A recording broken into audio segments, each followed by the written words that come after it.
Slow poison అంటారు తెలుసు కదా! అప్పట్లో 'పున్నమి నాగు' సినిమాలో విషాన్ని ఎలాగ నిదానంగా ఎక్కిస్తారు అన్నటువంటిది. అట్లాగే 'సింహాచలం' సినిమాలో మందాకినికి ఎక్కించి చూపెట్టారు కదా!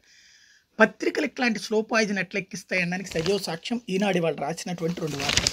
ఒకటి బైజూస్ ట్యాబుల మీద 80% మందికి అవగాహన లేదంటూ ప్రవీణ్ ప్రకాష్ వాళ్ళందరిని అవగాహన చేసుకోమన్న వార్త రాస్తూ, మీకు ఎవరికైనా తెలుసా గుంటుపల్లి శ్రీనివాస్ అని ఒక సామాజిక కార్యకర్త ఉన్నారట.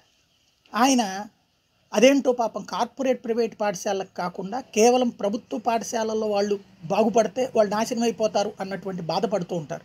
దానికి ఆయనకి 2 కాలంల వార్త ఆయన పేరు మీద ఒకటి ఈనాడు రాసుకొచ్చింది. అంటే పిల్లలకి ట్యాబులు ఇవ్వడాన్ని కూడా అంగీకరించలేని అహంకారపూరిత ధోరణితో కూడినటువంటి జర్నలిజానికి ఎవడో ఒక వెధవని వాడుకోవాలి, లేకపోతే ఎవడో ఒక దుర్మార్గుని వాడుకోవాలి. ఈయన అట్లాంటోడు కాదు గుంటుపల్లి శ్రీనివాస్.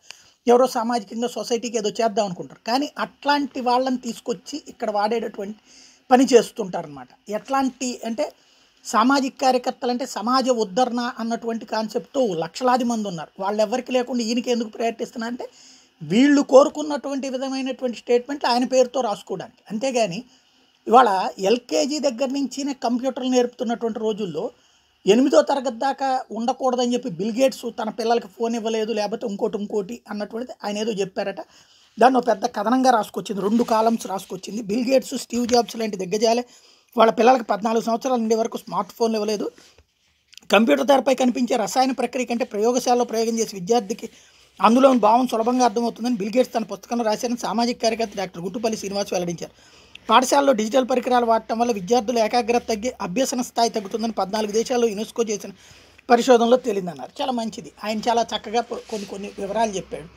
ఆయన చెప్పినటువంటి వాటిని వాడచ్చు, కానీ ఎవడో వెధవలు చెప్పేటువంటి వాటిని వీళ్ళు వినేసేసి రాసుకురావడం ట్యాబులు. ఇవాళ ఏ కార్పొరేట్ విద్యా సంస్థలో ట్యాబులు కంప్యూటర్లు లేకుండా పాఠాలు నేర్పుతున్నారు? అదే విద్య పేదవాడికి వస్తుంటే ఎందుకు తట్టుకోలేకపోతున్నారు?